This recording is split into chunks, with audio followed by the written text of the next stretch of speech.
Dear students, आज हम बात करेंगे न्यूरॉन की। जो न्यूरॉन होते हैं वो हमारे इम्पल्सेस को कैरी फॉरवर्ड करते हैं। जो सूचनाएं हमारे ब्रेन से बॉडी में जाएंगी वो इन न्यूरॉन्स के थ्रू ही हमारे ट्रांसफ़र होती हैं। तो सबसे पहले अगर हम देखें तो जर्मन एनाटॉमिस्ट थे हेनरिक विल्हम वोल्डियर, जिन्होंने इस शब्दावली को सबसे पहले 1891 में इंट्रोड्यूस किया था।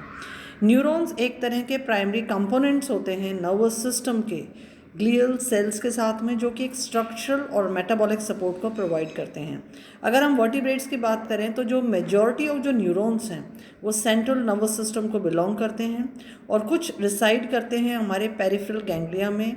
और कई सारे सेंसरी जो न्यूरॉन्स होते हैं वो सिचुएटेड होते हैं सेंसरी ऑर्गन्स में, जैसे कि हमारे नेत्रों में रेटिना और हमारे कानों में कोक्लिया में।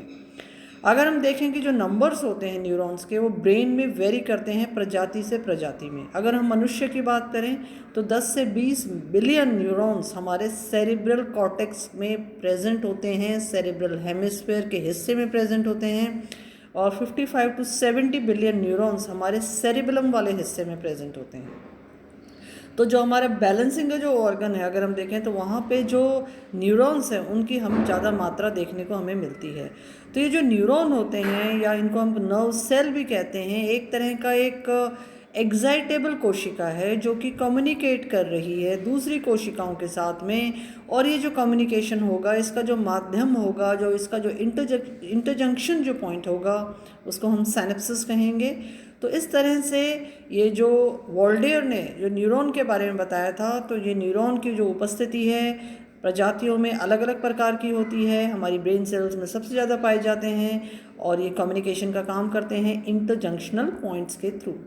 तो अगर हम इसका स्ट्रक्चर देखें तो हम देख सकते हैं कि इसमें एक सेल बॉडी प्रेजेंट होती है जिसको हम सोमा कहते हैं, और चारों तरफ से जो सूचनाएं इसको मिलती हैं वो डेंड्राइट्स के थ्रू मिलती है। तो डेंड्राइट्स ऐसे स्ट्रक्चर्स हैं जो मैसेजेस को रिसीव करेंगे दूसरी सेल से जो कि सोमा में जाएगा।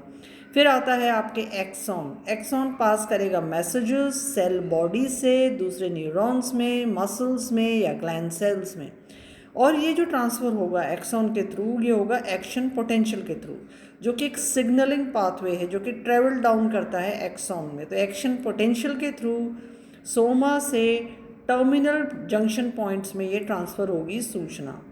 कई बार हम देखते हैं कि इनके ऊपर एक कवरिंग प्रेजेंट होती है, और ये जो कवरिंग होती है इसको हम कहते हैं माइलिन शीट। ये कवर करेगी एक्सॉन को न्यूरॉन्स में, और जिससे जो होती है स्पीड जो होती है न्यूरल इम्पल्सेस की वो इंक्रीज हो जाती है। तो कई बार जब ये माइलिन शीट प्रेजेंट होती है तो वो न्यूरॉन्स कहलाते हैं माइलिनेटेड न्यूरॉन्स, और नहीं होती तो नॉन माइलिनेटेड न्यूरॉन्स कहलाते हैं। टर्मिनल जो जंक्शंस पॉइंट्स होते हैं उनको हम टर्मिनल बटन्स कहते हैं, जो कि जंक्शंस बनाते हैं दूसरी सेल्स के साथ में। तो हम देख रहे हैं कि इसमें ये स्ट्रक्चर ऑफ अ न्यूरॉन है जिसमें एक आपके सेल बॉडी प्रेजेंट है, डेंड्राइट्स प्रेजेंट हैं, और हमने देखा कि किस तरह से एक्सॉन के माध्यम से टर्मिनल बटन्स में सूचनाएं आगे की ओर प्रेषित होती हैं। सूचनाएं जो प्रेषित होती हैं वो एक्शन पोटेंशियल के रूप में सूचना प्रेषित होती है। तो you can have medullated nerve fibres और नॉन मेडुलेटेड नर्व फाइबर्स, जो कि डिपेंडेंट होते हैं कि माइलिन शीट उपस्थित है या अथवा नहीं है। एनाटॉमी और हिस्टोलॉजी की अगर हम बात करें तो जो सोमा है, सोमा जो बॉडी है न्यूरॉन की उसमें प्रेजेंट होता है केंद्रक, उसमें ज़्यादातर प्रोटीन सिंथेसिस होता है, और ये जो न्यूक्लियस होता है ये रेंज करता है 18 माइक्रोमीटर्स इन डायमीटर। ये जो डेंड्राइट्स होते हैं न्यूरॉन के वो सेलुलर एक्सटेंशंस होते हैं जिसमें ब्रांचेस प्रेजेंट होती हैं।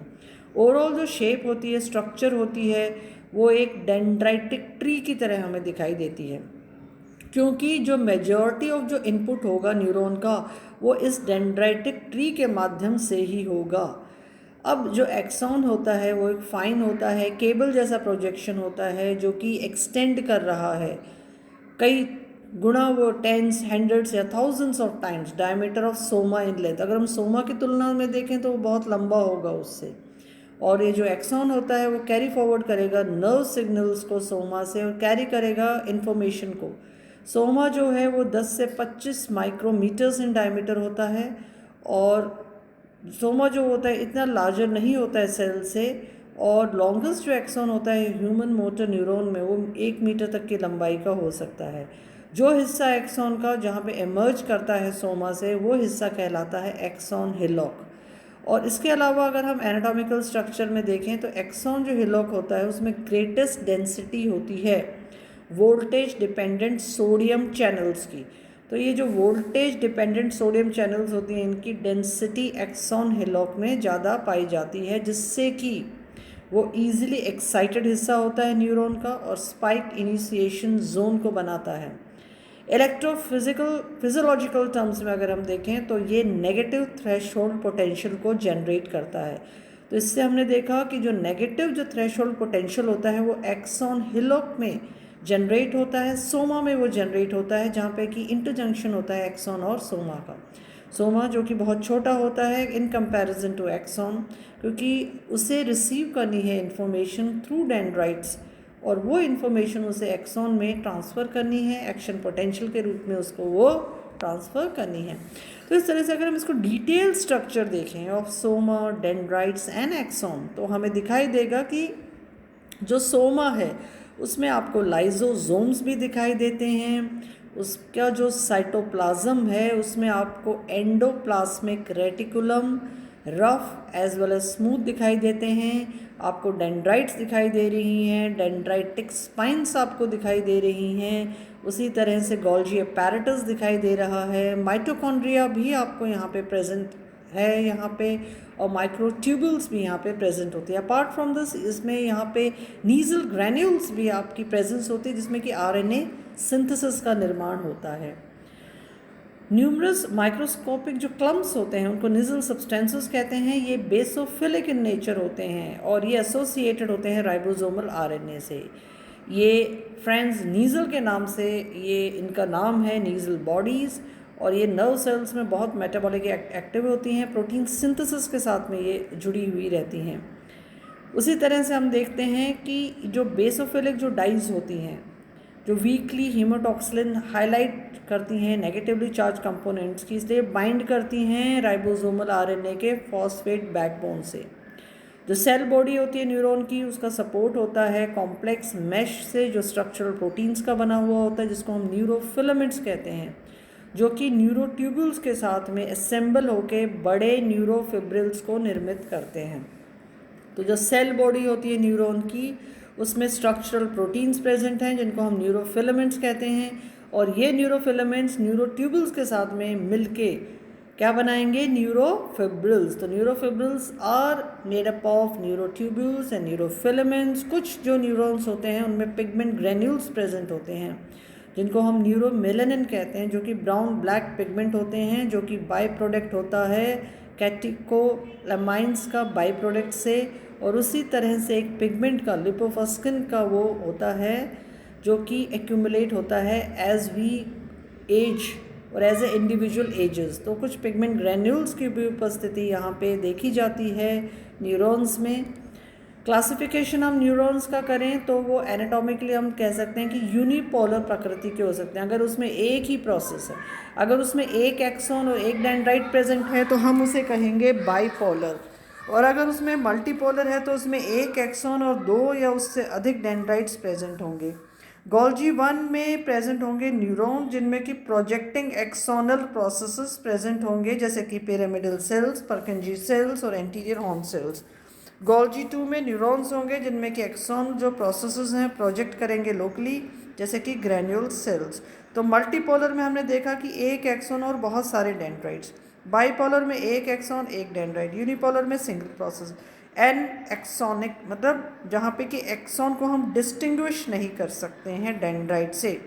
स्यूडो यूनिपोलर मतलब एक प्रोसेस जो कि सर्व कर रहा है as an axon as well as a dendrite, तो हम उसको कहेंगे स्यूडो यूनिपोलर। ये चीज़ें यूनिपोलर, बाईपोलर और मल्टीपोलर हम इस डायग्राम से और अधिक विजुअलाइज कर सकते हैं। जैसे कि हम देख रहे हैं यूनिपोलर में एक ही उसमें से जनरेट हो रहा है, बाईपोलर में दोनों तरफ जनरेट हो रहा है, मल्टीपोलर में बहुत सारे डेंड्राइट्स और एक एक्सॉन उसमें जनरेट हो रहा है। बहुत सारे न्यूरोलॉजिकल डिसऑर्डर्स एसोसिएटेड होते हैं जैसे कि Alzheimer's disease. Alzheimer's disease neuro degenerative disease है जिसमें कि लॉस हो जाती है शॉर्ट टर्म मेमोरी, और धीरे धीरे हमारा जो लैंग्वेज बोलने का तरीका है, हमारे जो स्किल मूवमेंट्स हैं, फंक्शनिंग है, डिसीजन मेकिंग है, वो भी इम्पेयर्ड हो जाती है। तो आप देख सकते हो जो ब्रेन है ब्रेन में हम क्या देख रहे हैं कि लेफ़्ट साइड तो नॉर्मल है, राइट साइड में अगर एल्जीमर ब्रेन है तो यहाँ पे आपके जो वेंट्रिकल्स हैं सल्काई और नॉर्मल फॉर्मेशन नहीं है यहाँ पे, तो पूरी तरह से आपका क्या हो गया, ये आपके न्यूरो डीजेनरेटिव डिजीज़ हो गई है। आपके कॉर्टेक्स और सल्काई नॉर्मल नहीं है, एबनॉर्मल हो गए हैं।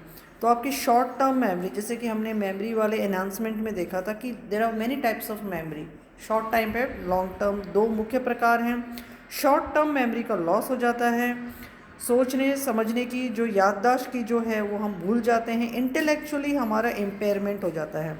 फिर आती है एक पार्किंसंस डिजीज़, जैसे कि नीचे वाले डायग्राम में है, ये भी एक डीजेनरेटिव डिसऑर्डर है जिससे कि मोटर स्किल्स और स्पीच जो होती हैं वो कम हो जाती हैं और ये मूवमेंट डिसऑर्डर्स हो जाते हैं। व्यक्ति आपको झुका हुआ ज़्यादा दिखाई देता है, चल फिर ठीक से नहीं सकता। तो इस तरह से आपको ये कुछ चीज़ें हैं जो कि हमारे न्यूरॉन से रिलेटेड हैं। I hope you are able to understand